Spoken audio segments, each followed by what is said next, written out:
Mesdames, Messieurs, bonjour. Je suis très heureux d'être parmi vous ce soir. C'est la première fois que je planche devant un tel aréopage, mais j'en suis très honoré.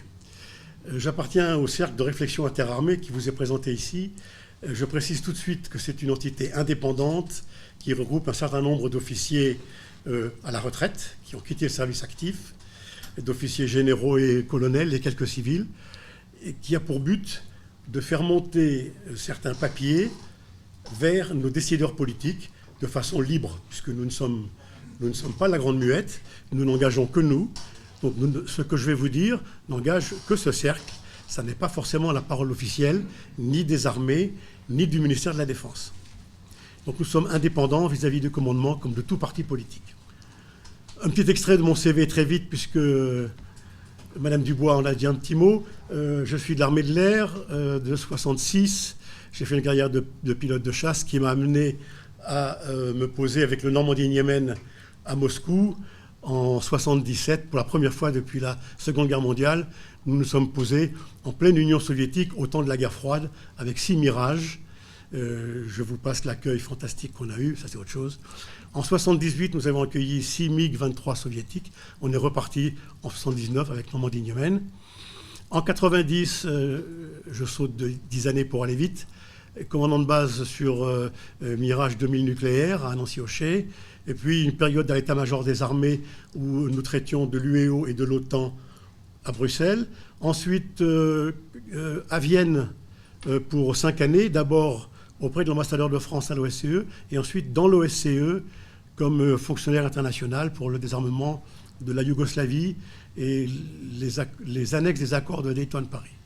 Ensuite, 2 années à New York pour désarmer Saddam Hussein sur l'Irak comme adjoint de l'ambassadeur Blix, compte rendu hebdomadaire au Conseil de sécurité, avec nos synthèses qui n'étaient pas tout à fait en harmonie avec la position américaine à l'époque.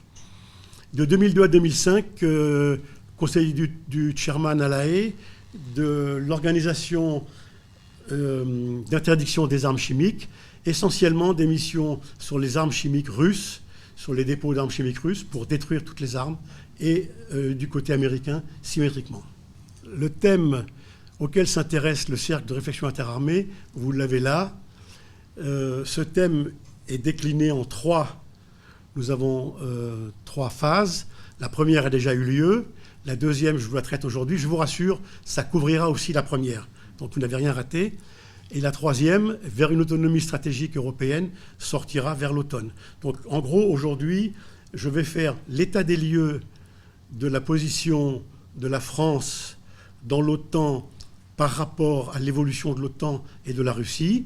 Et nous verrons que dans la situation actuelle, la relation France-Russie est au cœur des parties 1 et 2, donc aujourd'hui de la 2. Je ne déflore pas encore le sujet.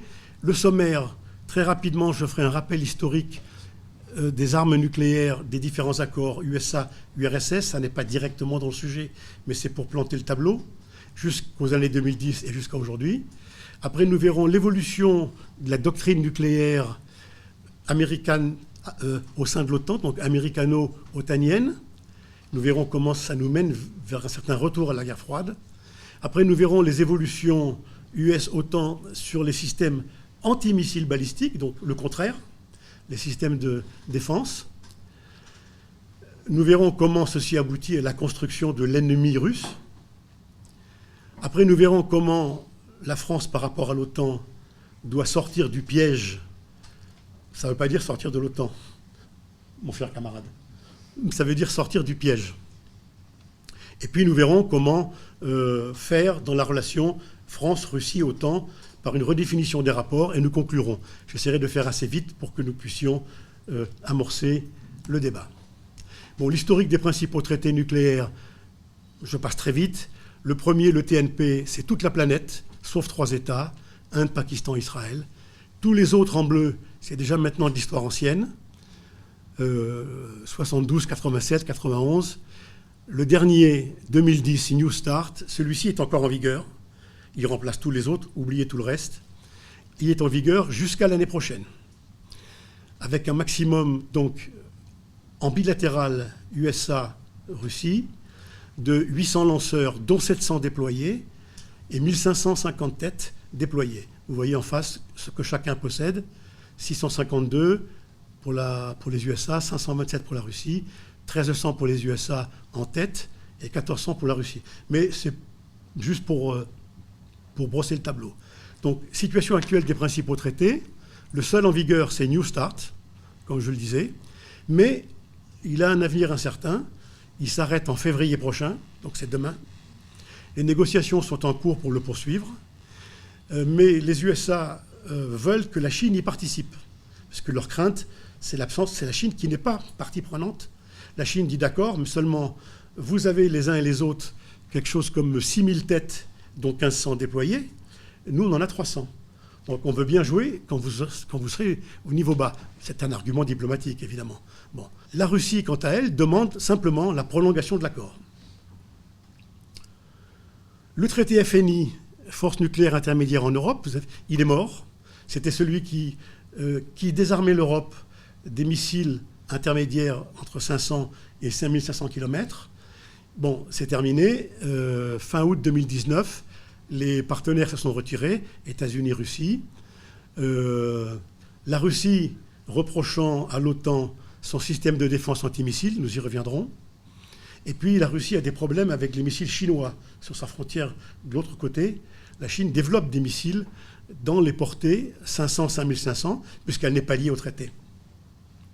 Les USA accusaient la Russie de non-respect avec le fameux missile 9M729 que vous avez vu dans les médias. Donc finalement, les deux se sont retirés. Pour mémoire, je mentionne 2 traités en bleu, Open Skies, ciel ouvert, qui est toujours en vigueur, malgré le retrait américain de mai 2020, là, très récent, qui va entrer en vigueur en novembre 2020. Ce traité fonctionne entre tous les autres pays signataires, 35 moins 1, 34 États. En gros, l'OTAN et les ex du pacte de Varsovie, je simplifie un petit peu, mais en gros. Donc la Russie est toujours signataire, la France aussi. Et puis vous avez la CIAC, c'est-à-dire la Convention d'interdiction des armes chimiques, dont le siège est à La Haye, qui prône l'interdiction des armes chimiques et de tous les moyens pouvant mener à la production d'armes chimiques. Usines, produits précurseurs, etc. C'est très complexe, je ne vais pas m'étendre là-dessus, mais c'est toujours en vigueur. Et ces 2 traités, pour la CIAC, les États-Unis ne se sont pas retirés. La Russie a détruit donc 100% de ses stocks, 40 000 tonnes. Les États-Unis, presque. Ils avaient 20 000 tonnes à détruire et ça sera fini, annoncé pour 2023. Je vous parlerai de Saddam Hussein par rapport à la CIAC un peu plus tard dans les questions, mais ce n'est pas tout à fait le thème aujourd'hui, mais ça sera dans l'ambiance, pour vous montrer par rapport à l'ambiance européenne. Un rappel des arsenaux nucléaires, donc vous voyez que de 1945,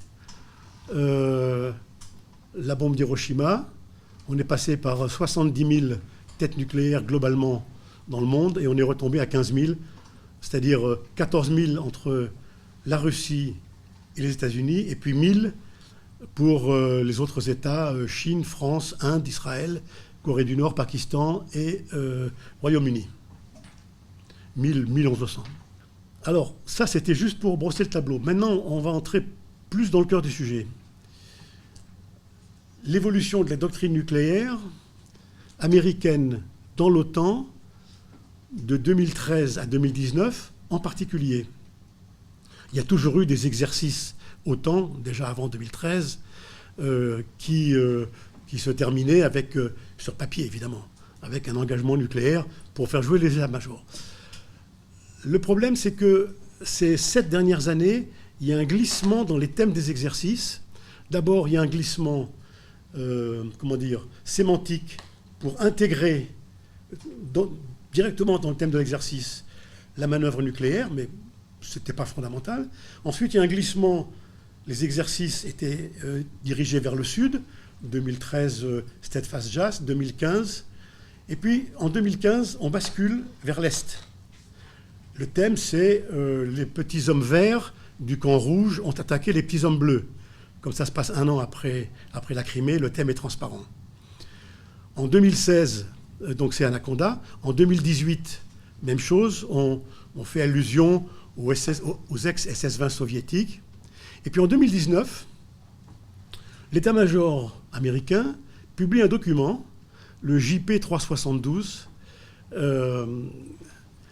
qui lui, je vous l'ai mis en anglais ici, qui précise clairement que l'intégration de l'emploi des armes nucléaires avec les armes conventionnelles dans les opérations soit spéciales, soit normales, conventionnelles, est essentielle au succès de chaque mission et opération. Et à partir de là, on va commencer à planifier des exercices beaucoup plus clairement. On arrive en 2020 à l'exercice Defender 2020, avec frappe nucléaire tactique scénarisée sur l'envahisseur, donc sur le méchant. Le thème, c'est l'envahisseur de la Pologne et des États baltes. Mais cette fois-ci, il n'est plus désigné par le parti bleu, les petits hommes verts, on nomme la Russie. C'est-à-dire que dans le thème de l'exercice, il n'y a plus d'union des rouges, on dit la Russie, c'est le méchant. L'exercice Defender 2020 n'a pas eu lieu à cause du Covid, il est repoussé, mais ce thème nous a un petit peu mis en alerte. Et c'est tombé en même temps que la déclaration du président de la République au mois de février à l'école de guerre qui disait qu'il fallait faire un rapprochement avec la Russie. Donc notre groupe a aussitôt réagi, on s'est penché sérieusement sur le problème, d'où ce papier à destination de nos parlementaires. Je reviens un petit peu en arrière. De 1987 jusqu'au début des années 2000, on était arrivé à une stabilisation au niveau bas entre les États-Unis et la Russie. Pourquoi est-ce que j'insiste sur ces deux? Parce que c'est eux qui avaient essentiellement la plus grande quantité d'armes. Le problème, c'est que les récentes évolutions du concept de l'engagement dans l'OTAN, de l'engagement nucléaire de l'OTAN, engagement nucléaire américain dans l'OTAN, puisque c'est eux qui décident de l'engagement nucléaire, va de pair avec une certaine recréation de l'ennemi russe. Elles sont potentiellement plus dangereuses que pendant la guerre froide, parce que ces exercices prévoient des frappes tactiques, c'est-à-dire des frappes limitées, avec des petites armes nucléaires, mais désormais directement sur le sol russe, puisqu'il n'y a plus le tampon du pacte de Varsovie, des États d'Europe de l'Est qu'il y avait dans le temps. Dans cette manœuvre-là, on s'est inquiété, quid de la dissuasion française, quid de l'ultime avertissement français, qui serait noyé dans un continuum nucléaire de l'engagement de l'OTAN. Là, on a parlé maintenant de l'engagement nucléaire. Maintenant, on va regarder le cas inverse, c'est-à-dire l'évolution de la politique américaine et OTAN sur les systèmes antimissiles balistiques. Vous savez qu'en 2001, vous savez qu'il y avait le traité qu'on avait appelé à l'époque la guerre des étoiles, le traité ABM, qui limitait le nombre de missiles antimissiles balistiques entre les deux grands, à l'époque URSS, puis Russie et États-Unis, qui limitait à 100 intercepteurs sur un site. Chacun pouvait choisir son site. La Russie avait choisi Moscou, protéger Moscou. Les États-Unis avaient choisi le site de Grand Forks, dans le Dakota du Nord, qui était le site de lancement des missiles balistiques. Donc ils protégeaient leurs missiles ICBM avec des systèmes anti-missiles. Ça a tenu jusqu'en 2001. Il y a eu le retrait unilatéral des États-Unis en 2001 du traité ABM pour créer un nouveau bouclier. Et à l'époque, on a dit, voilà, on va créer un nouveau bouclier antimissile parce que finalement, maintenant, c'est plus du bilatéral. On va même faire un bouclier qui va protéger la Russie, qui va protéger les USA, les Alliés et la Russie. Bon. Contre qui? Contre les États voyous, l'Iran, ma mémoire joue du tour, la Corée du Nord, merci, et la Somalie, en français dans le texte. Donc on a dit les États voyous, bon, alors, ok, la Russie a dit, d'accord, je veux bien. Et puis, au fil des années, quand le concept a commencé à avancer, la Russie s'est rendue compte que le bouclier partait de la Baltique à la mer Noire, que ce n'était pas tout à fait pour la protéger. Donc elle a protesté, le président Obama a retiré son projet et l'a remplacé par un projet de protection antimissile balistique de théâtre pour défendre l'Europe, les partenaires européens de l'OTAN. Mais la Russie a dénoncé de nouveau ce projet, car en fait, c'était le retour déguisé au projet Bush de 2001, sur la frontière de la Russie, avec toujours le prétexte de l'Iran. Et ça portait atteinte à l'équilibre stratégique de dissuasion mutuelle entre les deux grands, je les appelle grands parce que c'est eux qui avaient les stocks, parce que ça rendait une frappe russe en retour impossible. Dès 2015, la Russie s'est retrouvée bordée par des packs de 24 lanceurs double capacité, lanceurs de missiles antimissiles, sauf que dans les mêmes lanceurs, ils étaient aptes à tirer des missiles Tomahawk, qui eux sont offensifs, 2000 km de portée. Et c'est indétectable par inspection aérienne, c'est pas visible. Vous avez les lanceurs qui sont déclarés, mais vous ne savez pas ce qu'il y a dedans. Ça ne veut pas dire que les Américains les y ont mis, hein. Ça veut juste dire qu'on ne sait pas ce qu'il y a dedans. Donc la Russie a déclaré, tromperie manifeste, nous quittons le Conseil OTAN-Russie. Là, on est dès avant 2014, avant l'affaire avant l'affaire criméenne, pardon. En 2014, a posteriori, après l'affaire de la Crimée, l'OTAN justifie son déploiement, exit la menace iranienne, la menace devient plus clairement la Russie. Donc l'OTAN a enfin une menace russe pour accélérer le déploiement de ces missiles. En réponse à ces missiles qui sont antimissiles, je dis bien, sur sa frontière, la Russie a le choix. Soit elle développe aussi un système antimissile, une cuirasse, mais une cuirasse ça coûte très cher. La Russie, avec son budget de 65 milliards par rapport à l'OTAN de 140 milliards et les États-Unis 750 milliards, ne peut pas rivaliser financièrement. Donc elle décide de faire la flèche contre le bouclier. La flèche est beaucoup moins chère que le bouclier. Et ce sont les annonces du président Poutine en conférence de presse qu'on a tous entendues, avec annonçant des missiles très puissants et diversifiés, hypersoniques, planeurs hypersoniques, longue portée, le tour du monde par l'autre côté. Enfin, un certain nombre de missiles que vous avez ici, je n'entends pas dans le détail. Mais cette annonce a été faite en réponse au déploiement. Donc c'est la flèche contre le déploiement. Il faut dire que la Russie avait développé un nouveau missile, le fameux 9 M729, une évolution de l'Iskander qui était donnée pour 480 km. Je veux bien croire, les Russes ne sont pas des enfants de cœur, je veux bien croire que ce missile pouvait peut-être faire plus que 500 km, ça j'en sais rien. Mais il était donné pour 480 et ça a été contesté par les États-Unis.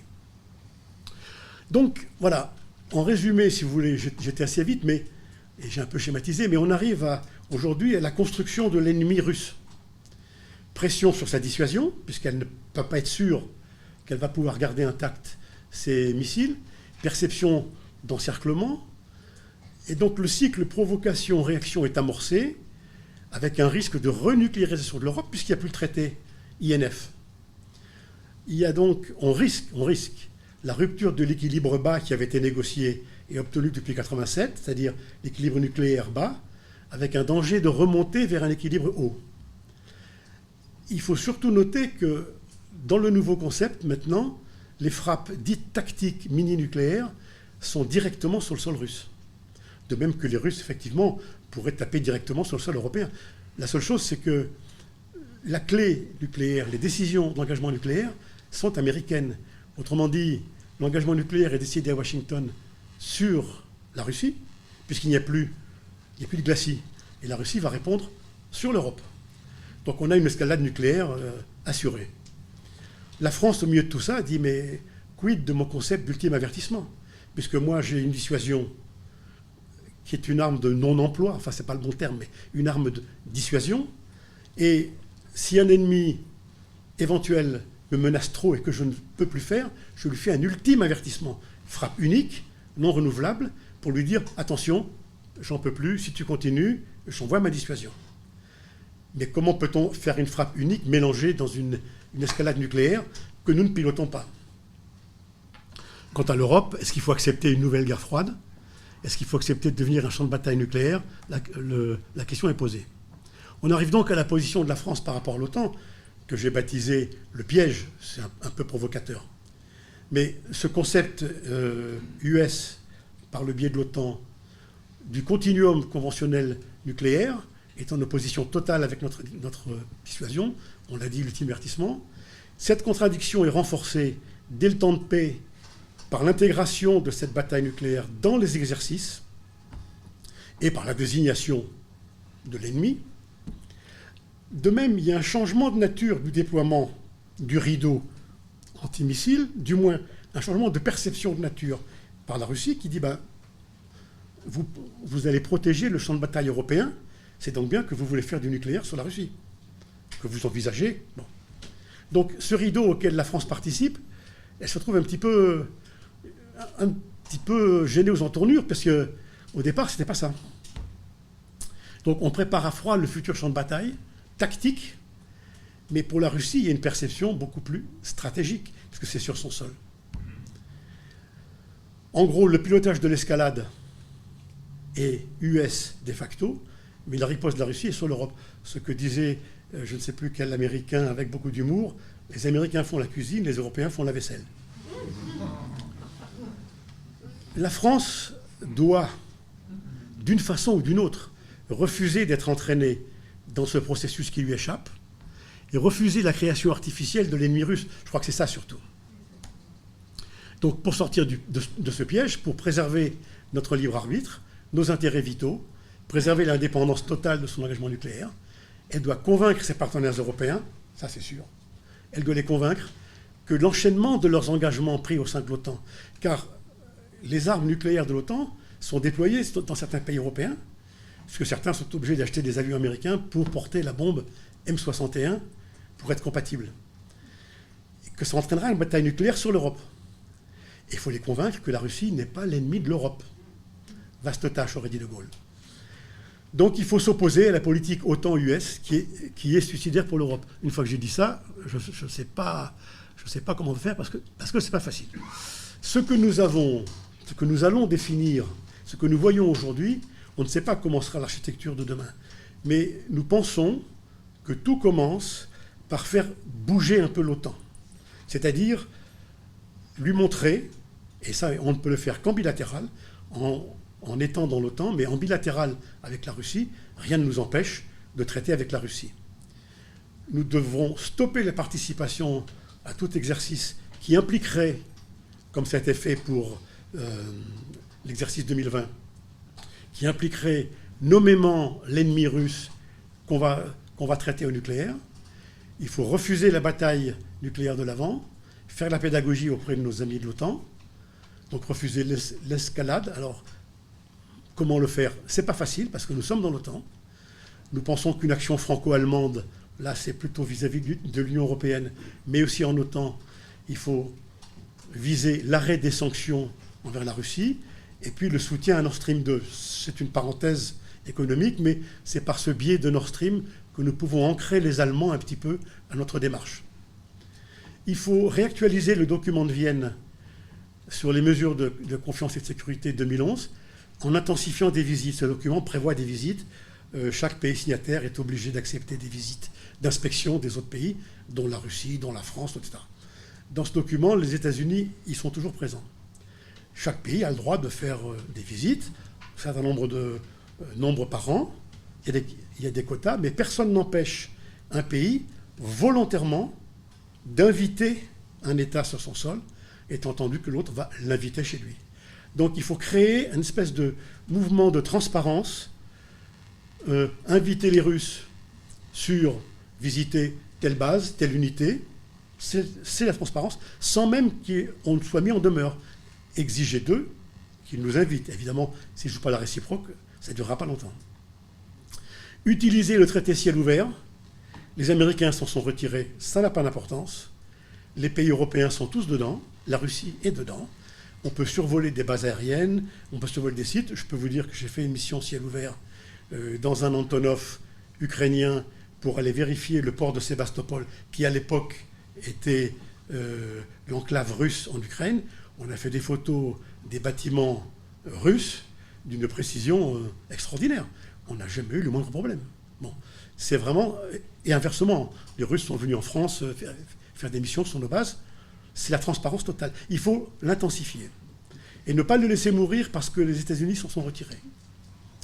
Lancer un rapprochement bilatéral France-Russie, coopération industrielle en matière d'armement, il y en a un tout petit peu sur quelques moteurs aéronautiques, mais c'est petit. Il faut éventuellement viser des achats sur étagère. Vous savez qu'actuellement, en transport lourd, la France va en Afrique, déploie ses unités avec des Antonov 124, entre autres, pas que, mais entre autres, au prix d'heures de vol assez cher, et qu'on est complètement tributaire de la Russie et de l'Ukraine pour déployer nos propres forces.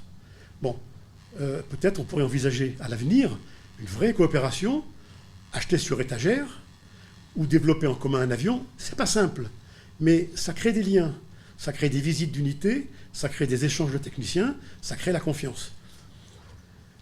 Je pense que ce sont des actions comme ça qui peuvent faire bouger l'OTAN.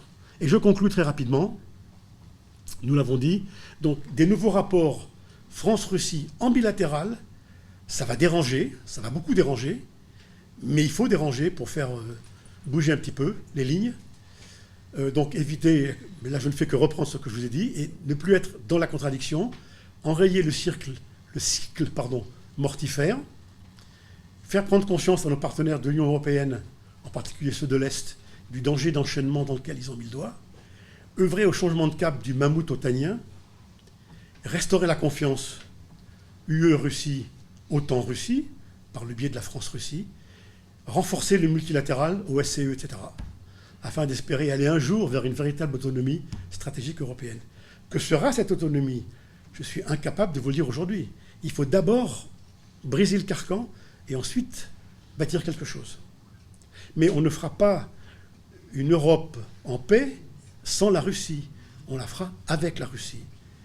Mais nous sommes persuadés qu'on ne la fera pas contre la Russie. Il faut que la Russie joue le jeu, évidemment.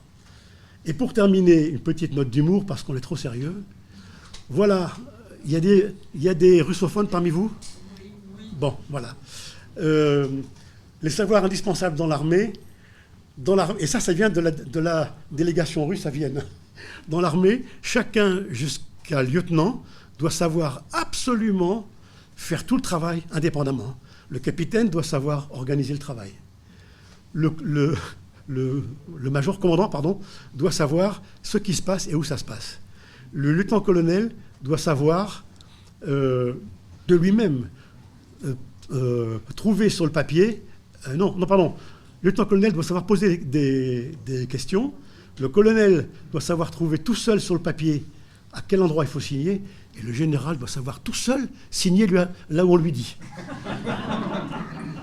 Je vous le mets en français. Aujourd'hui, la grande inquiétude, bien sûr, c'est le champ de bataille nucléaire en Europe. Je voudrais rappeler que la stratégie de l'emploi nucléaire au plus bas niveau a toujours été refusée par la France. Souvenez-vous des discussions à propos du Pluton et du Hadès. Ça a toujours été refusé par la France. Mais je voudrais rappeler aussi que ça a toujours été la stratégie de l'armée russe et de l'armée soviétique. L'emploi au plus bas niveau de l'arme nucléaire. Donc, c'est un point sur lequel je ne partage pas l'analyse qui est faite. Les Américains aujourd'hui sont venus, et ils l'avaient déjà avant, et on les empêchait. Je rappelle que la France ne participe pas au comité des plans nucléaires.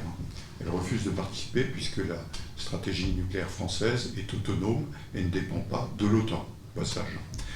Donc, les Américains récemment ont remis ça sur la table, j'allais dire, mais il faut faire comme Sir Liddell-Hart, grand stratège, regarder toujours de l'autre côté de la colline. Et de l'autre côté de la colline, ça a toujours été la stratégie soviétique puis russe.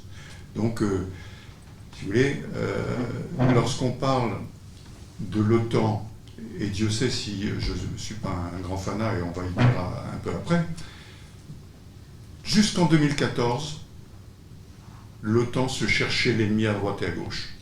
À partir de 2014, avec ce qui s'est passé en Ukraine, etc., enfin, on revient au vieux réflexe bien connu, l'ennemi est à l'Est. C'est un peu comme ça que ça s'est passé en fait. Et moi je l'ai vu de l'OTAN, à l'intérieur de l'OTAN, on parlait de tas d'autres choses. J'avais fait opération dans un exercice de l'OTAN au moment du 11 septembre, là, en 2001. Et la manœuvre, elle n'était pas du tout là, elle était tout à fait ailleurs. Donc ça, c'est simplement pour tempérer l'OTAN et les Américains Alors, deuxième chose à tempérer, c'est que la stratégie nucléaire, elle est américaine.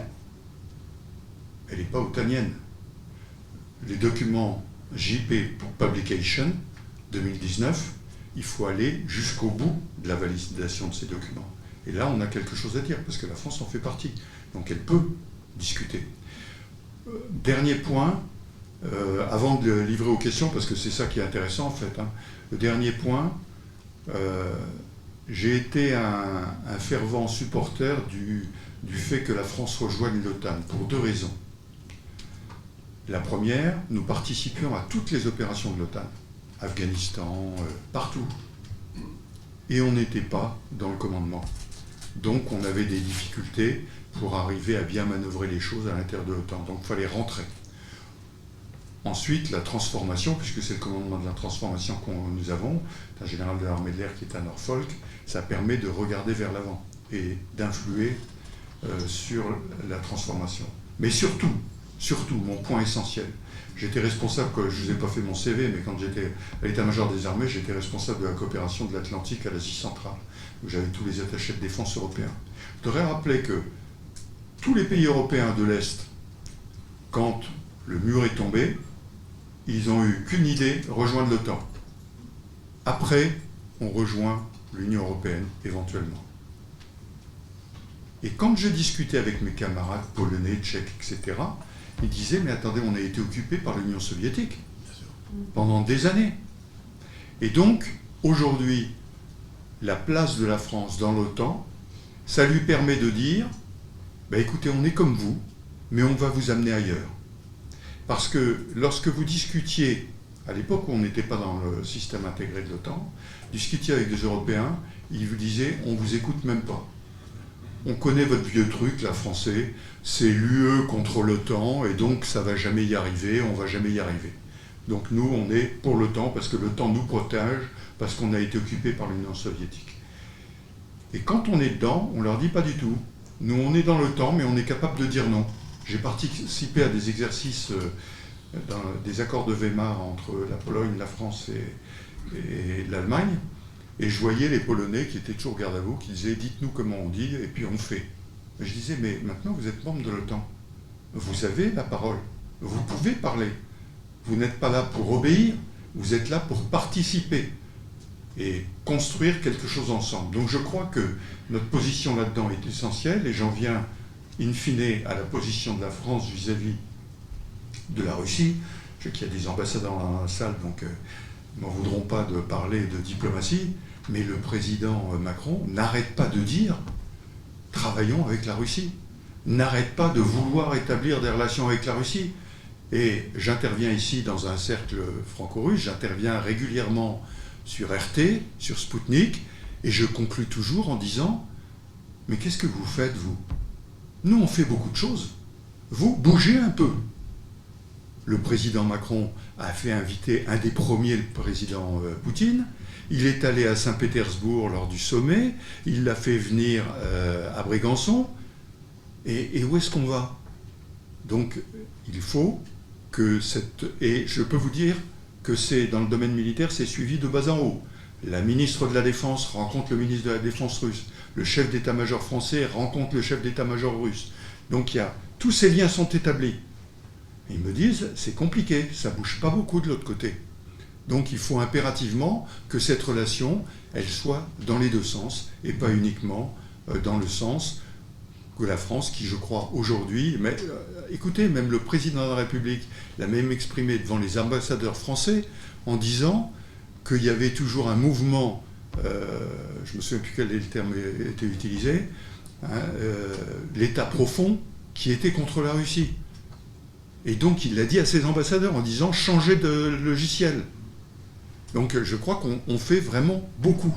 Donc il faut le faire dans l'autre sens, et il faut le faire nous. La France a cette chance, cette particularité, de pouvoir avoir cette relation particulière avec la Russie qui fait partie de l'Europe, et que la paix ne se fera pas en Europe sans une association avec la Russie. Mais de l'autre côté, avec les Américains, avec lesquels nous avons des relations particulières, et avec les Européens, parce qu'on se retrouve à 27 autour de la table, et qu'on en discute, et qu'aujourd'hui, moi qui m'occupe beaucoup de l'Afrique, je vois avec beaucoup de satisfaction des Européens qui commencent à bouger en disant finalement la menace, elle n'est pas seulement à l'Est, elle est peut-être plutôt au Sud, et donc on va au Mali, on va, etc. etc. Et donc ça, c'est important, donc ça bouge, mais ça prend du temps. Et ça prend du temps. Et il faut à la fois que la France soit présente dans les pays baltes, avec un groupement blindé, pour dire, vous voyez, on fait partie de l'OTAN, on est là, on vous aide, mais qu'elle emmène les autres vers la menace sud, qui est la menace qui nous menace plus directement aujourd'hui.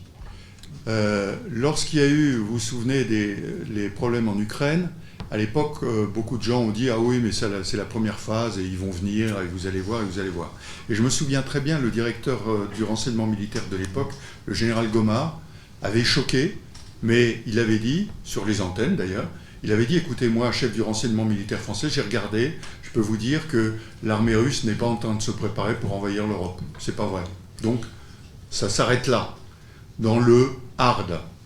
Maintenant, dans le soft, c'est un peu autre chose. Hein. Le numérique, je peux vous dire que c'est tous les jours. C'est tous les jours. Donc, et bon, probablement pas que dans un sens d'ailleurs. Hein. Aujourd'hui, la France a mis en place un commandement cyber et dans lequel la ministre Parly a clairement dit on passera à l'offensive. On passera à l'offensive. Parce qu'on ne peut pas laisser bloquer. Vous savez, avec le numérique, aujourd'hui, vous bloquez l'électricité d'un quartier de Paris, vous bloquez, etc., etc. Donc il faut arriver à la fois à se protéger et à être capable de rendre les coups. Donc c'est là où je veux dire, dans l'espace, on a parlé il n'y a pas longtemps comment ça s'appelle, des satellites butineurs. Vous savez, c'est les satellites qui se rattrapent. Et là, je vais vous dire, là, ils sont identifiés. Il y en a au moins, il y en a un chinois et il y en a un russe. Il est clairement identifié, qui s'est approché de satellites français. Donc, voilà, c'est plutôt jusqu'où ça va. Moi, aujourd'hui, si vous voulez, je pense que j'ai été officier plan au 2e corps d'armée, dans la grande époque où on était sur la trouée de Fulda face à la Xe division de la garde. Ça, je pense que c'est du passé. Très honnêtement, c'est du passé. Mais il y a plein d'autres actions qui existent. Donc alors du coup, ces missiles qui sont déployés notamment à la frontière de la Pologne, on imagine encore, il y a des gens aujourd'hui qui imaginent que la Russie va envahir l'Europe. Mais parlez à des Polonais. Y a-t-il des Polonais dans la salle? Parlez à des Polonais. Les Polonais, ils ont quand même une histoire un peu dramatique, hein, un peu difficile. Non, mais si c'est le sujet. C'est quand vous discutez avec des gens, ils vous disent, bah oui. Non, alors non mais attendez, c'est peut-être une mauvaise perception. L'Allemagne va nous envoyer à nouveau, enfin je veux dire bon, voilà. Non, je pense que, effectivement, on peut comprendre, comme dit mon camarade, on peut comprendre que les ex-pays du pacte de Varsovie qui ont été occupés par l'Union soviétique, dont la Pologne, la Lettonie, les Pays-Bas, etc., on peut comprendre qu'ils aient peur de l'ours russe. Ok. Non, mais attendez, j'y viens. Mais simplement, il faut comprendre une perception, c'est que quand l'Union soviétique s'est dissoute et qu'elle est devenue la CEI et que la Russie est devenue indépendante, quand le pacte de Varsovie déjà s'est dissous, bon, la menace militaire directe, frontale, a disparu. Dans les années 91, 95, on a quand même détruit 30 000 blindés des deux côtés, mais dont le côté soviétique, donc tous les véhicules blindés, des chars, etc. Bon, on a cassé quelque chose comme 4 000 avions détruits sous contrôle. Donc, du jour au lendemain, militairement parlant, si vous voulez, d'abord l'URSS n'existait plus, puisqu'elle avait donné l'indépendance à ces différents États. Mais la Russie en tant que telle, restant, n'était plus une menace militaire. Et moi, j'ai beaucoup discuté avec les Russes dans différents contacts que j'ai eus, puisque j'étais chargé de les désarmer ou de les inspecter. Ils me disaient, mais nous, on s'est libérés du communisme. C'est-à-dire que, ça y est, bon, allez, c'est parti. Au début, non, il ne faut pas être bisounours. Dans les premiers mois, il y avait le câblage soviétique. Mais au bout d'un an ou deux, si vous voulez, ils vous disaient, ben, non, nous, ça y est, vous devriez, vous, les Occidentaux, être contents qu'on ait mis fin. C'est nous qui avons mis fin à l'URSS. Bien sûr, vous nous avez mis la pression, mais bon. Et c'est ce qui s'est passé au début. Au début des années 90, jusque vers la fin des années 90, on a pu penser que, alors on a fait le partenariat pour la paix avec l'OTAN, qu'on pourrait rapprocher la Russie. Seulement, pour l'OTAN, ça devenait catastrophique, il fallait un ennemi pour justifier. Et donc, ensuite, on a commencé à prendre des mesures. Et puis, bon, je ne vais pas revenir sur ce que je vous ai dit là, mais finalement, si vous voulez, aujourd'hui, il n'y a pas, comme me dit mon collègue, il n'y a pas de menace russe, militairement parlant, au sol ou aérienne, mais on est en train de la recréer dans les têtes. Voilà. Oui. Il faut bien garder en tête que le budget militaire de la Russie, c'est 65 milliards d'euros. C'est-à-dire, pas si énorme que ça. La France a plus de 35 milliards d'euros, l'Allemagne autant. France-Allemagne ont déjà plus que la Russie. Idem pour l'ensemble des populations.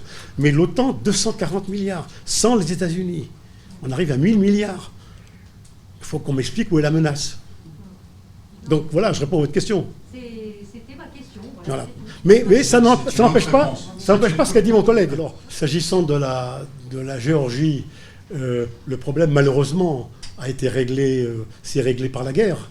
Bon, aujourd'hui, la situation, c'est le statu quo.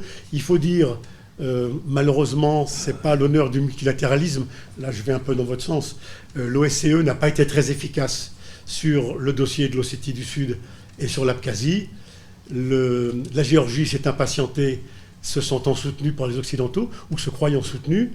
Elle est entrée en guerre, et la Russie a soutenu les deux enclaves séparatistes, et maintenant, la situation est figée. Et ça sera beaucoup plus difficile à résoudre à l'avenir, puisque, aussi bien du côté de l'Abkhazie que de l'Ossétie du Sud, on a donné des passeports russes à ceux qui parlaient russe, et qui étaient en très grosse majorité. Et je ne sais pas, à moins que vous puissiez voir comment ça peut se résoudre. Aujourd'hui, j'avoue que moi, je vois le statu quo, là. Je n'ai pas la solution à votre question. Alors, ça rentre dans une question plus vaste, qui sont les conflits gelés. Et pour moi, aujourd'hui, l'Ukraine en fait partie.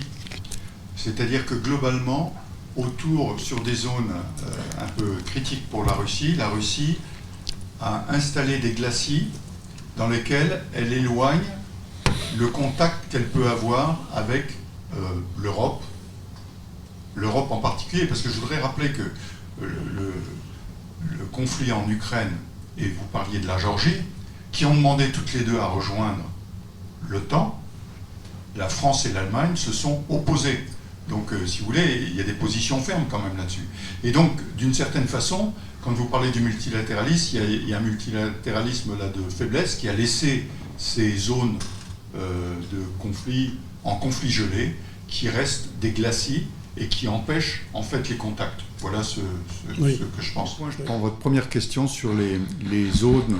D'ailleurs, vous parlez du Liban, par exemple. À mon avis, il y a plein d'endroits où la France et la Russie peuvent travailler ensemble. Il y a plein d'endroits. Le Liban en est un particulier. Je vais vous donner un contre-exemple sur lequel j'ai pas mal travaillé et où pourtant on a fait des recommandations.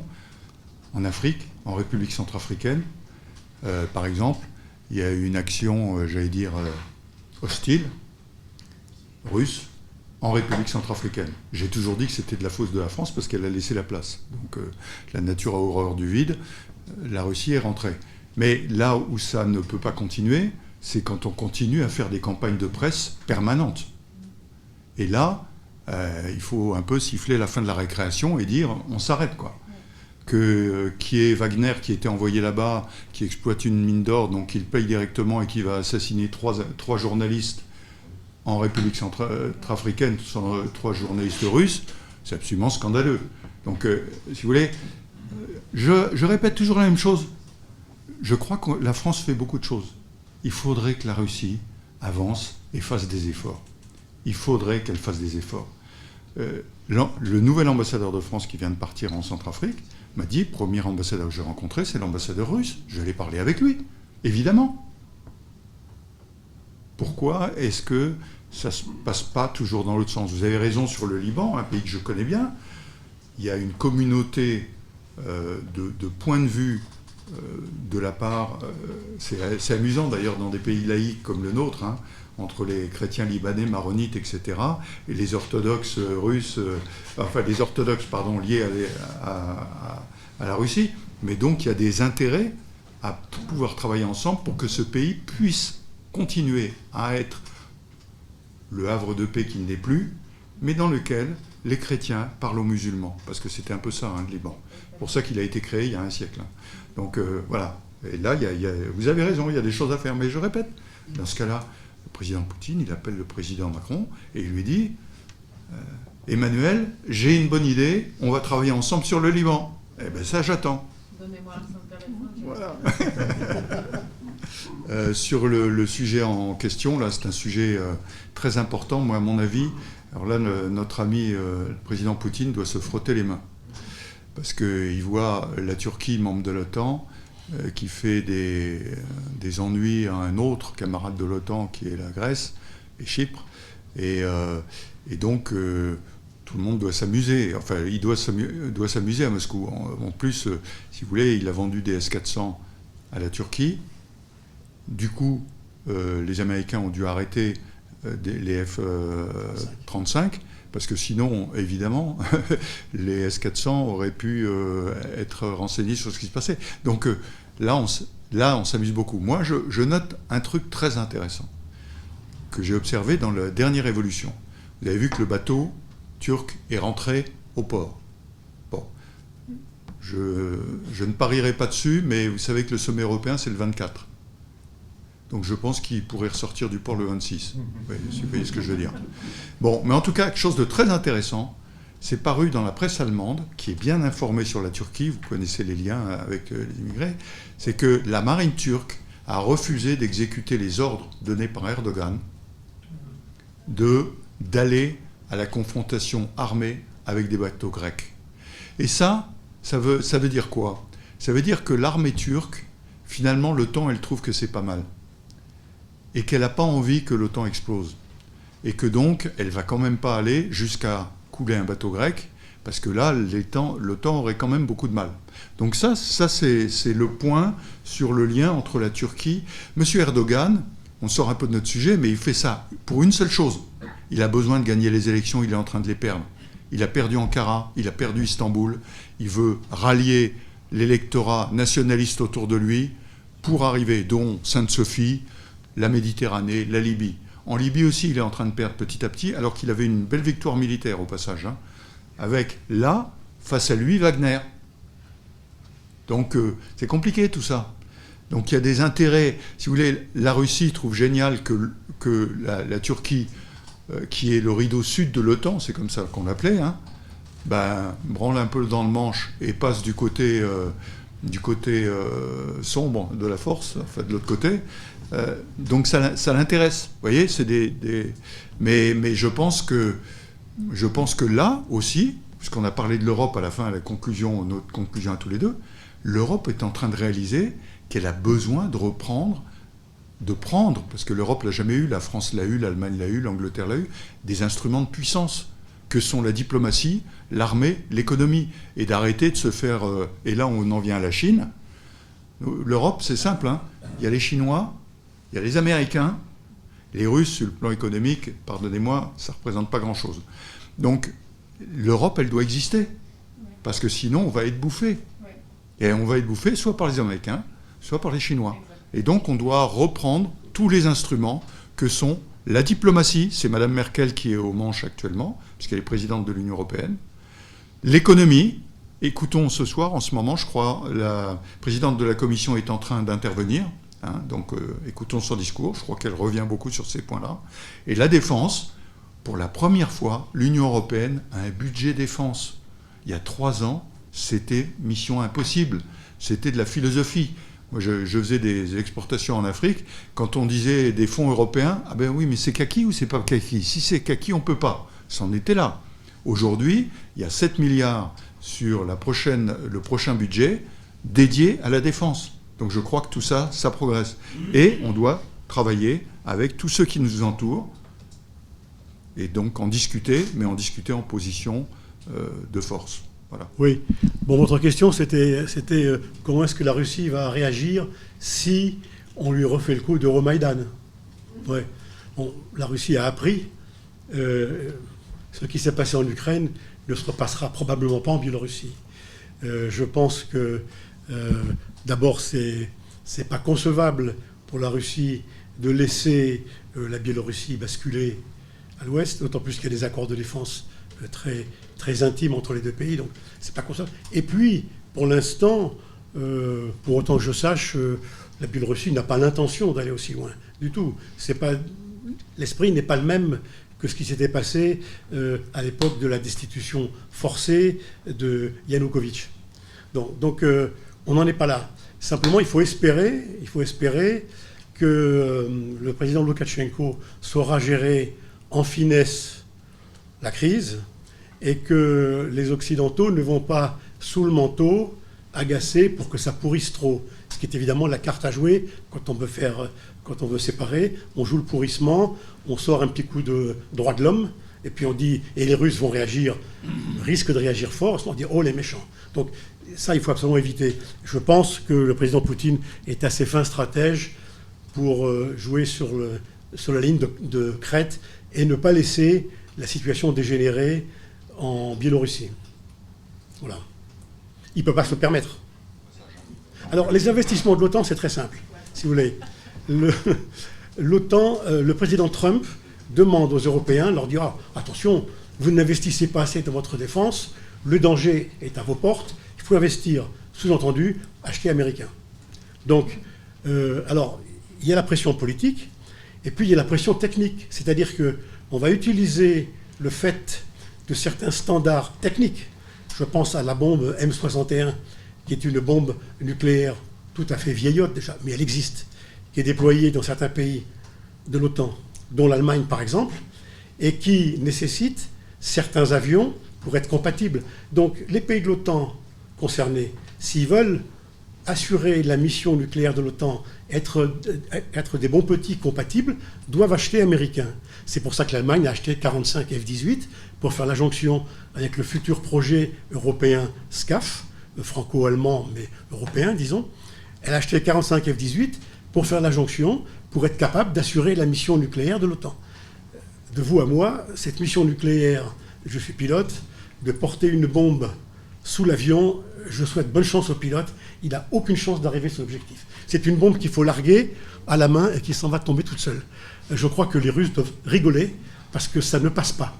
Aujourd'hui, on tire des missiles, mais des bombes, l'avion ne passera jamais. Avec les systèmes anti-aériens qu'il y a, mais ça fait rien. Ça permet de vendre 45 F-18. Ça permet de vendre le F-35 à la Belgique. Je ne résiste pas au plaisir de citer Madame Parlé là-dessus, qui disait « Article 5 ne veut pas dire F-35 ».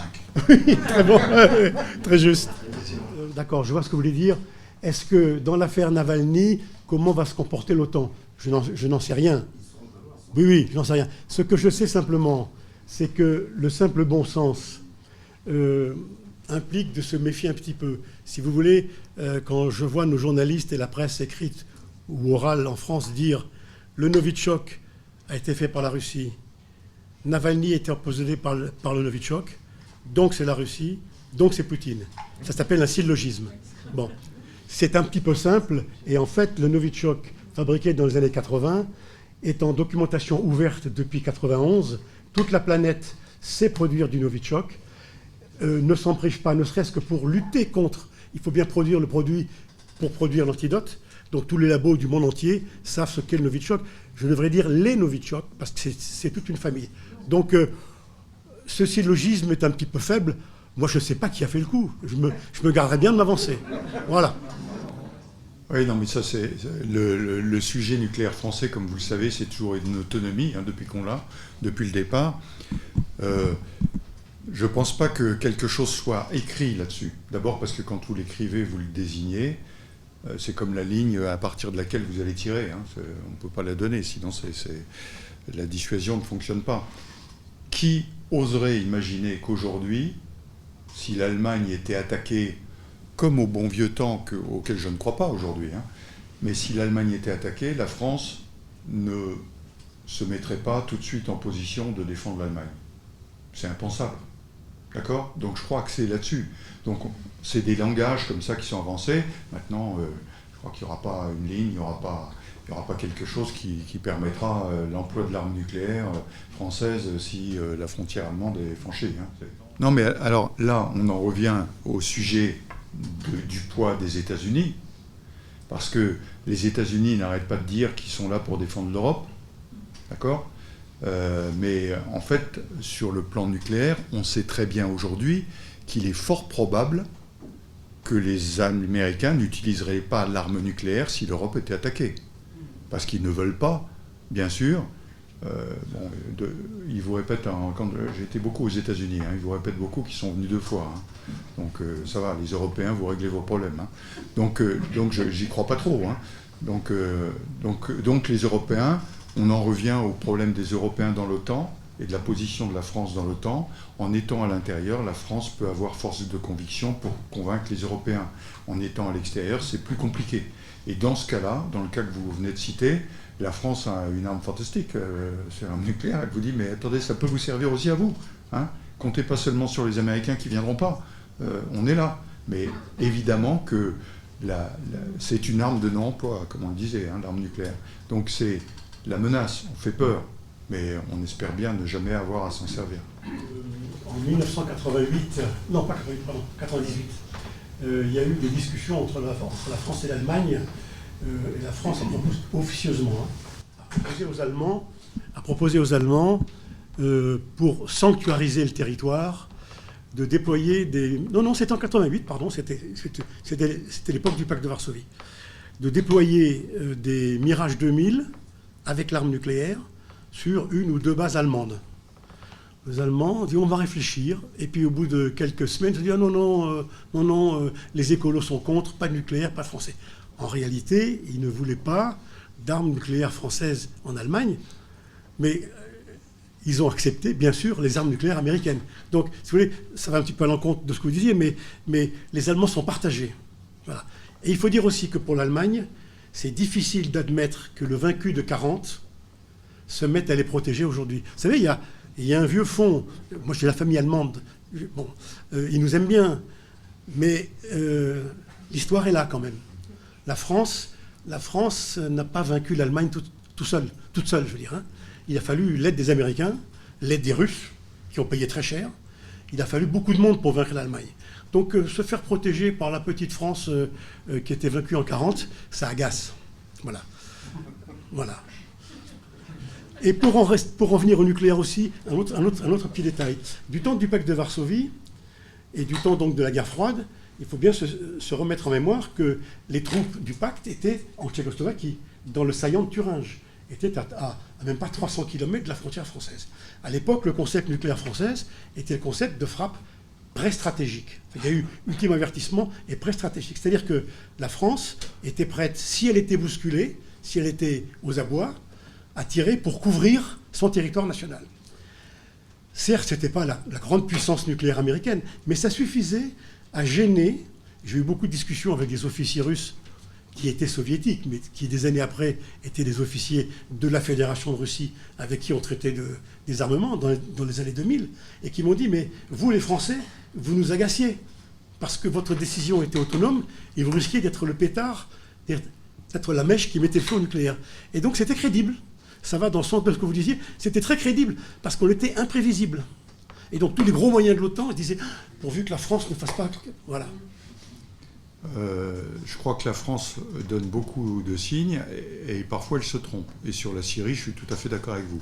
D'ailleurs, ça m'amusait beaucoup parce que quand j'intervenais sur les plateaux télévisés sur la Syrie, je disais la Russie a une position qui est claire, du stratégique au tactique.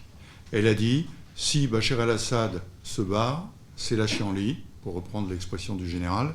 Et donc, vos affaires de soutenir à droite à gauche un mouvement et l'autre, ça ne va pas marcher. Donc on le soutient et on maintient de façon à ce que la Syrie puisse tenir. Ça, c'était la position russe et sur les plateaux télévisés, je la défendais. Il y a eu changement de gouvernement en France et d'un seul coup, il y a eu 180 degrés. Et d'un seul coup, il y a eu on ne critique plus la Russie qui fait le job. En clair, ça a été ça. Donc la France s'est trompée. Bon, maintenant sur d'autres sujets. Pour dire qu'elle fait... Alors d'abord, permettez-moi de vous dire, bravo l'ambassadeur de Russie, mais ce n'est pas à ce niveau-là, c'est au niveau des chefs d'État qu'on prend des décisions. L'ambassadeur, à son niveau, il fait ce qu'il peut avec les moyens qu'il a, mais voilà. En revanche, je vous donne un autre exemple. Sur l'Ukraine, l'accord de Minsk. Alors, les deux choses sur l'Ukraine. L'Ukraine n'adhérera pas à l'OTAN. Non. pas d'article 5 sur la frontière russe. C'est pas possible. C'est trop dangereux. Ça, c'est une position française. Deuxièmement, sur l'Ukraine, accord de Minsk, la France et l'Allemagne, ensemble, qui sont allés négocier un accord, qui n'est pas tellement appliqué, vous me direz, mais au moins, ça a calmé les choses. Donc ne me dites pas qu'elle ne s'engage pas, la France. Elle s'engage. Elle s'engage. Alors simplement, il y a quelque chose qu'on a complètement oublié ici, c'est qu'au moment de la chute du mur, et donc de la dissolution du pacte de Varsovie, il s'est passé un grand laps de temps dans lequel l'OTAN cherchait effectivement son utilité. Et à l'époque, moi je participais à des réflexions à l'état-major, on disait à quoi va servir l'OTAN. Et elle s'est trouvée un job qui a été l'Afghanistan. Et ouais, on l'oublie, hein. La première menace, ça n'a pas été la Russie post-soviétique, ça a été l'Afghanistan. Au passage, souvenons-nous que c'est les talibans armés par les Américains, etc. etc. Bon, je passe sous silence ce qui se passe sous les tables et qui parfois vous retombe dans la figure. Mais ce que je veux dire, c'est que l'OTAN, vous avez raison, après la chute du pacte, a cherché un job. Elle a trouvé un job en Afghanistan. Ça n'a pas été une grande réussite, il faut le reconnaître. Et elle est revenue, et malheureusement, c'est là où je dis malheureusement, on connaît bien tous les deux les systèmes militaires. Vous êtes obligés de travailler sur un ennemi potentiel. D'accord ? Et je rappelle qu'au début, on avait réussi à orienter l'OTAN sur des menaces plus au sud. Et qu'à partir de 2014, il y avait la menace à l'est, parce qu'il y avait l'Ukraine, parce qu'il y avait des menaces de ce type-là. Et donc l'OTAN est revenu là-dessus et a dit « Alléluia, ça y est, j'ai retrouvé l'ennemi rouge ». Fantastique, on n'est même pas obligé de changer les dossiers aussi presque, parce que la frontière circulait quand même. Mais oui, c'était ça. Donc voilà. Alors maintenant, gardons bien à l'esprit ce que je vous ai dit, donc je vous le répète parce que vous ne m'avez pas écouté, que la France est dans l'OTAN parce qu'il faut convaincre nos amis européens de l'intérêt qu'il y a à avoir une Europe autonome et capable de se défendre. Et si vous n'êtes pas dans l'OTAN, c'est pas la peine de parler, on ne vous écoutera même pas. Effectivement, dans les années 90 jusqu'à 2000, jusqu'à l'affaire de l'Afghanistan, puisqu'il y a eu la chute des fameuses Twin Towers, etc. Mais au début des années 90, quand le pacte de Varsovie se dissout, effectivement, l'OTAN se cherche une mission. Et et pourquoi l'OTAN a survécu ? Parce que les Européens, aussi bien les militaires que les diplomates, trouvaient dommage de dissoudre un outil aussi magnifique. Il faut dire qu'il y a une fascination, et je parle plus pour les militaires, j'en suis un, et je connais mes camarades, il y a une fascination pour l'outil.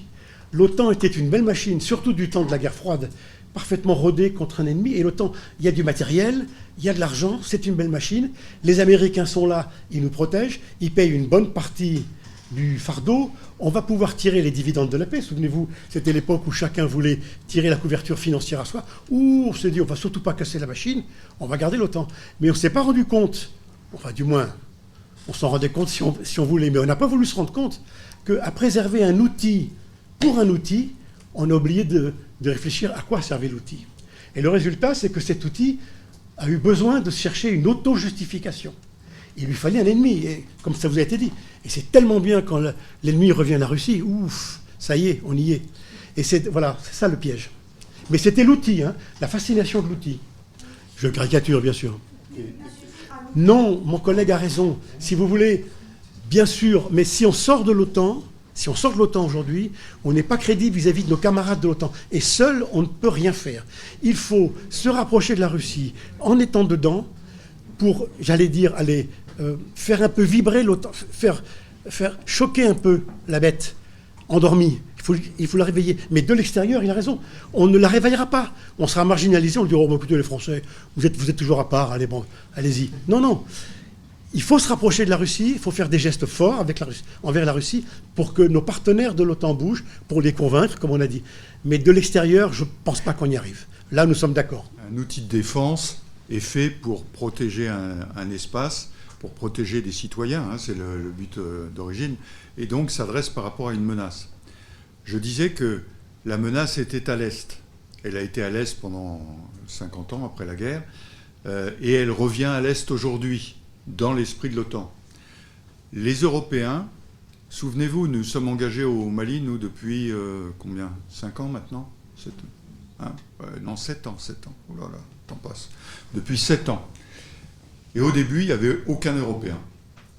Et puis là, petit à petit, ils arrivent. Alors, ils sont arrivés d'abord avec des moyens logistiques, puis maintenant avec des forces spéciales. Et ça, c'est ma pratique. Vous avez la gentillesse de dire quelqu'un qui a vécu les choses. La pratique, qu'est-ce que c'est?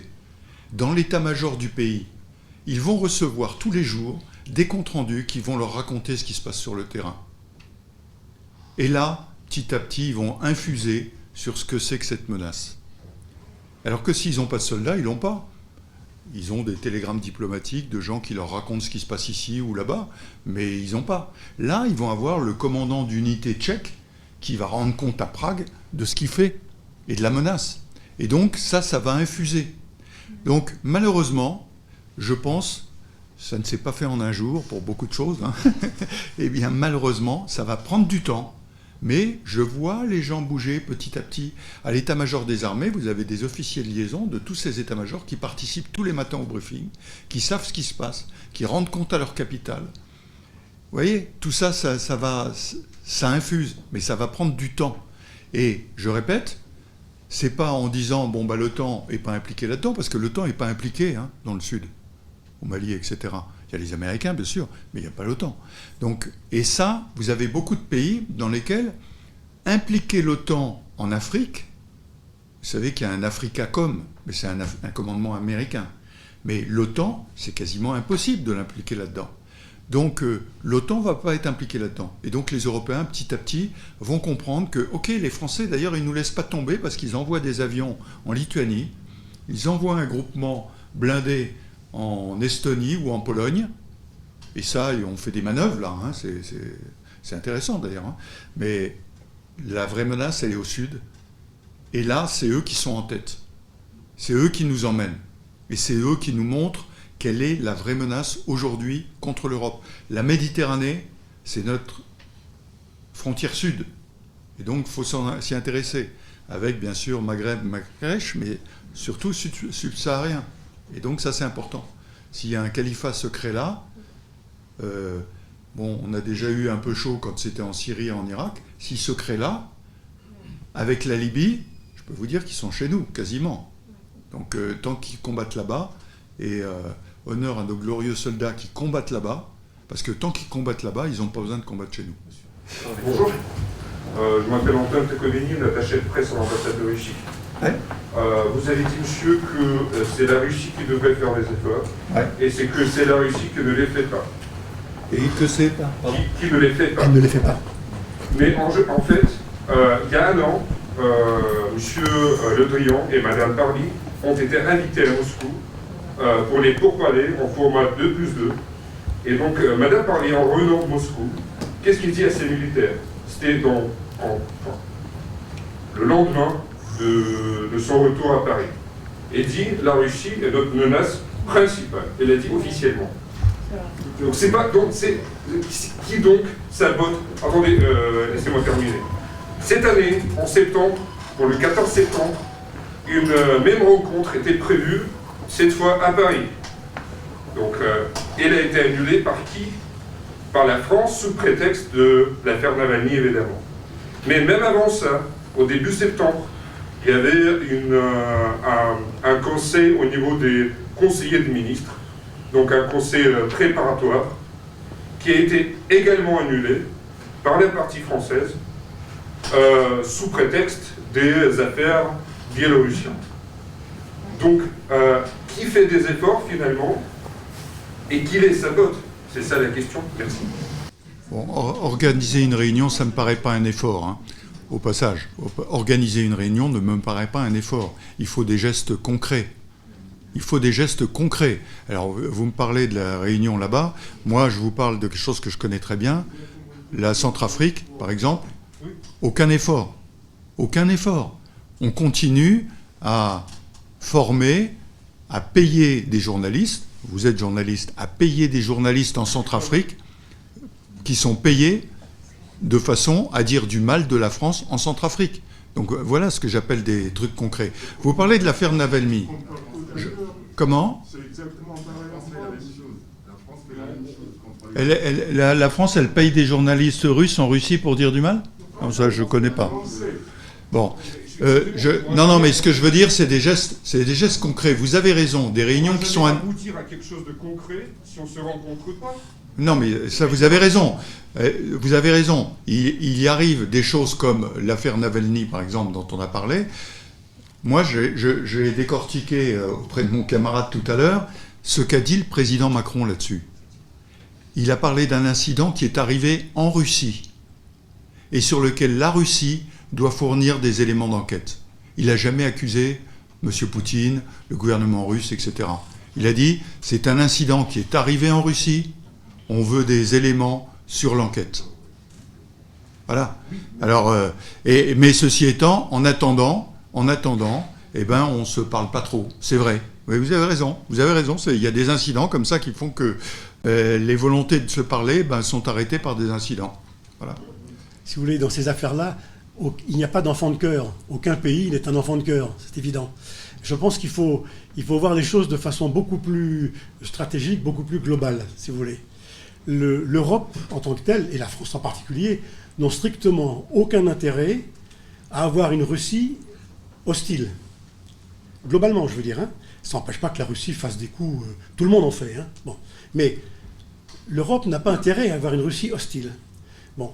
Actuellement, nous sommes en train, tout doucement, comme je vous l'ai démontré, et même pas doucement d'ailleurs, de se créer un ennemi russe. Pour le confort de l'OTAN, des Américains. Bon. C'est une impasse.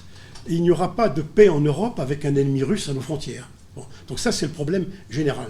Il faut que les Russes y mettent du leur, je rejoins mon camarade, mais il faut que nous aussi, on voit un petit peu au-dessus, et il faut arrêter d'agacer avec des exercices, des thèmes, si vous voulez, des mises à l'index. Bon. Voilà. Alors, maintenant qu'il y ait eu des manœuvres cyber à droite à gauche, oui, certes, ça, c'est pas... Mais il faut absolument quand même faire un geste, il faut se rapprocher. Et nous pensons, nous comme militaires, moi j'ai vécu pas mal dans les grandes organisations ONU, OSCE, etc., nous pensons qu'en international, moi je l'ai vécu, la Russie joue le jeu en multilatéral, mais que dès qu'on est en bilatéral américano-russe, c'est beaucoup plus compliqué. Et nous ne devons pas nous laisser enfermer dans du bilatéral américano-russe par le biais de l'OTAN. C'est ça que je veux dire. Il faut rester en multilatéral et il faut tendre la perche. Alors, ça veut dire des programmes, par exemple, la Russie est très forte en avions de transport très lourds. Pourquoi ne pas coopérer avec la Russie ? Il y a des segments où on peut coopérer avec elle et coopérer militairement, ce qui est très fort symboliquement. Maintenant, ce n'est pas des enfants de cœur, je veux dire, nous non plus. Simplement, c'est pas forcément plus facile pour la France de parler avec la Russie que la Pologne, ça c'est sûr, c'est évident. Oui. Mais bon, comme on est dans le même cercle, on tâche de les entraîner. Quand on est dans un rapport de force, comme ça a été le cas en Ukraine, on est dans un rapport de force, il ne faut pas fermer les portes. C'est-à-dire qu'il n'est pas question, parce que, souvenez-vous, c'était d'actualité, c'est-à-dire faire rentrer l'Ukraine maintenant. Donc ça veut dire appliquer l'article 5 maintenant. Et là, on était dans une escalade qui pouvait être extrêmement dangereuse. Donc ça, on n'en veut pas. Maintenant, les Ukrainiens, dont une partie, puisque l'Ukraine c'est un peu compliqué, quand on regarde les cartes et les évolutions du siècle dernier de la carte d'Ukraine, on ne leur ferme pas la porte. Je pense que c'est comme ça, mais là, je ne fais qu'interpréter. Mais c'est comme ça que je vois les choses. Donc il est hors de question, parce qu'on ne veut pas arriver à l'explosion qui arriverait naturellement, mais on ne ferme pas la porte, on réfléchit, on voit. Vous savez, aujourd'hui, même l'Union européenne, souvenez-vous, l'Union européenne qui était ouverte à tout vent, maintenant on est en train de réfléchir beaucoup pour faire rentrer des nouveaux. On a aujourd'hui des pays qui sont plus... Moi, j'ai été beaucoup en Yougoslavie.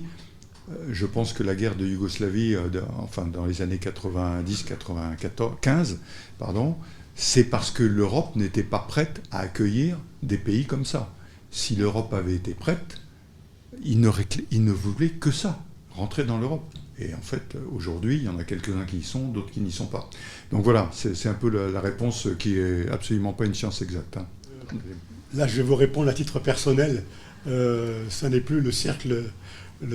Non, c'est évident que les Occidentaux ont le chic pour s'immiscer dans les affaires russes. Nous aimons beaucoup, au nom des droits de l'homme, mettre la patte partout. Mais je ne peux pas répondre à votre question. Mais si vous voulez, il n'y a pas, pour l'instant, il n'y a pas eu de cas d'empoisonnement d'un Américain sur le territoire américain qui se soit connu, je veux dire, hein, et sur lesquels la Russie est demandée à ce qu'on l'extrade pour analyser, etc. Non, il n'y a pas de symétrie, si vous voulez. Non, alors, il y a des centres cyber, hein, l'Estonie, je crois, autant que non, la Lituanie, me semble, et centre expert de l'OTAN sur le cyber. Alors, le cyber, il a de deux ordres. C'est un instrument de souveraineté, mais c'est également un instrument de protection pour les armées qui sont déployées. Vous comprenez bien qu'aujourd'hui, ceux qui sont déployés pas loin de la frontière, ils sont forcément l'objet d'attaques cyber. Et donc, il faut déployer ça. Donc, mais aujourd'hui, on en est quand même aux prémices, hein, dans ces choses-là. Alors, il y a des centres qui sont très en pointe, qui ne sont pas en prémices du tout. Et nous, depuis pas si longtemps que ça, le commandement cyber a été créé. Il y a le commandement, hein, il y avait avant un coordinateur, mais le commandement a été traité il y a 1 an, quoi, à peu près. Hein. Donc voilà, on en est dans les prémices. Mais au sein de l'OTAN, il y a beaucoup d'échanges sur ce sujet-là. Parce que comme certains l'ont cité, il y a eu beaucoup d'attaques ces derniers temps. Et donc, on analyse. Et c'est par le biais de l'OTAN, mais aussi au sein de l'Union européenne, qu'on analyse ces choses-là. Hein. Je pense que quand on regarde la composition ethnique de la Crimée, elle est évidemment plus russe qu'ukrainienne. Quand on regarde son histoire à la suite mis à part l'époque des invasions mongoles et du Khanat de Crimée, et quand vous regardez, déjà, avant même l'Union soviétique, quand vous regardez la Crimée des années 1919-1920, la Crimée du général Wrangel, qui organise cette Crimée pour résister à l'avancée, elle est quasiment... Bon, il y a des... Comment dire, il y a des moi, je cherche mon mot. Oui, merci, il est tatar, mais la majorité est russe. Bon. La manœuvre s'est faite sans tirer un coup de feu. Là, je viens maintenant à 2014. Les fameux petits hommes verts que l'OTAN dénonce, ça s'est passé sans un coup de feu. Il y a eu le vote. Il est évident que la Crimée est russe. Mais, enfin, dans mon esprit, je ne parle pas au nom du groupe, là, hein, donc attention à la télévision. Quand on regarde ce qu'ont fait les Occidentaux avec le Kosovo, nous ne sommes pas en position de dire « Ah, il y a violation des frontières ». La Crimée avait été rattachée artificiellement à l'Ukraine par Khrouchtchev du temps de l'URSS, mais c'était artificiel. Il était ukrainien d'origine. Bon, qu'est-ce que nous avons fait au Kosovo? Ni plus ni moins. Nous avons enlevé une province serbe à la Serbie, au nom des droits de l'homme, bien sûr, mais avec moult bombardements et guerres. Bon, en Crimée, ça s'est passé tout doucement. Donc je pense que la légitimité, elle est là. C'est mon opinion personnelle. Ça n'engage que moi. Je répète, il y a beaucoup d'efforts qui sont faits et que je n'en vois pas de l'autre côté, c'est tout. Je parle en particulier, je répète, sur des zones dans lesquelles, on parlait du Liban tout à l'heure, voilà, une bonne occasion. Quelle est l'initiative russe de rapprochement avec la France? L'initiative, je parle d'une initiative stratégique, hein, je ne parle pas d'une initiative stratégique, je ne la vois pas. Donc, Si vous permettez. oui, mais je vous en prie, donnez-moi un exemple. Pourquoi la Russie, selon vous, ne fait pas des efforts? Ah ben non, mais oui, ah bon, pardon, pourquoi? Non, d'accord, pourquoi? Ben je n'en sais rien.